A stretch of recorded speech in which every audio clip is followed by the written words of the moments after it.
Next topic আমি গত ক্লাসে কইছিলাম যদি কোনো সেন্টেন্সের মধ্যে সিন্স অথবা ফর দিয়া কোনো কোশ্চেন আয় তাইলে আমরা এখানে কোন টেন্সে করব সিন্স অথবা ফর। এটা তো জেনারেল একটা কোশ্চেন, কিন্তু এটার মধ্যে এক্সেপশনাল রুল থাকে। এটার মধ্যে এক্সেপশনাল রুল থাকে, তো এক্সেপশনাল রুল ছাড়া আমরা জেনারেল রুলটা দেখি কিটা। সিন্স অথবা ফর দিয়া যদি কোশ্চেন আয় কারেক্ট টেন্স করার লাগে তাইলে আমরা দেখো যেমন আমরা যদি কোশ্চেন ব্যাংক কাটি তাইলে দেখা যায় 2001 এ একটা কোশ্চেন আইছে, দে live in Delhi for 10 years. Live in Delhi for 10 years.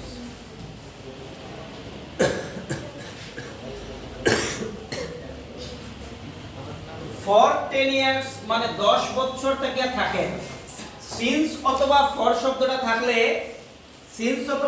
শব্দটা থাকলে জেনারেলি আমরা জানি এটা প্রেজেন্ট পারফেক্ট কন্টিনিউয়াস টেন্স হয়। কারণ কিটা? কারণ হইল অতীতে একটা সময়ে কাজ শুরু হইয়া যদি বর্তমান পর্যন্ত মানে এখন পর্যন্ত চলে তাইলে আমরা এটারে কই প্রেজেন্ট পারফেক্ট কন্টিনিউয়াস টেন্স। অতীতে শুরু হইছে কাজ, শুরু হইয়া এখন পর্যন্ত চলে, এটা হলো প্রেজেন্ট পারফেক্ট কন্টিনিউয়াস টেন্স। তো দে লিভ ইন দিল্লি, কিন্তু এটার মধ্যে সব সময় প্রেজেন্ট পারফেক্ট কন্টিনিউয়াস টেন্স হইতো না, এটার এক্সেপশনাল রুল আছে। এক্সেপশনাল রুল অন্য ক্লাসে পেয়ে দেব। আচ্ছা, জেনারেল রুল হলো এটা। তো এটার মানে কি? দে লিভ ইন দিল্লি, তারা দিল্লিতে বসবাস করে ফর 10 ইয়ার্স 10 বছর থেকে। কত বছর থেকে? 10 বছর থেকে তারা দিল্লিতে বসবাস করে।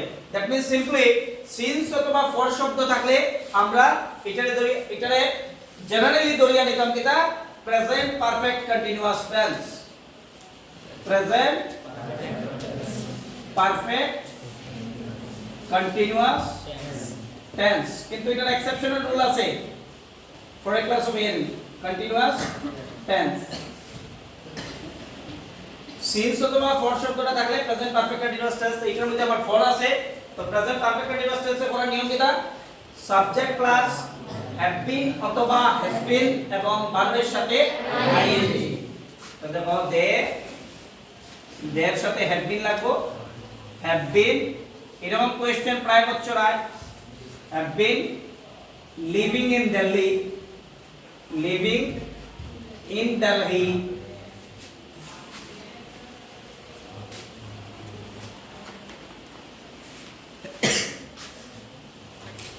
Delhi for 10 years.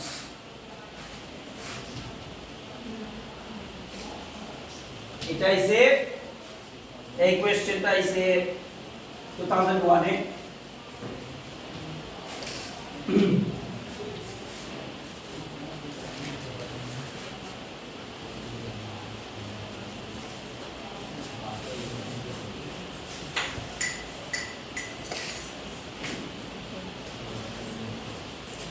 একটা কোশ্চেন আছে 2002 তে দেখো, মানে দুইটা বছর রিপিটেডলি এই প্যাটার্নের উপরে করছে।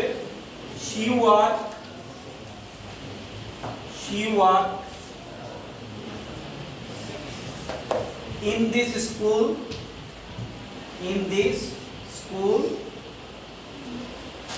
since 1990.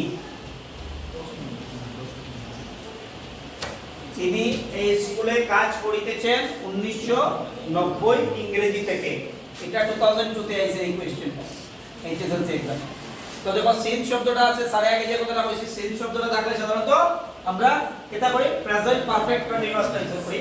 তো প্রেজেন্ট পারফেক্ট কন্টিনিউয়াস টেন্সে করব she has been, she এর সাথে has been লাগবে। she has been working in this school since 1990. এরকম কোশ্চেন যদি আমরা আরো দেখি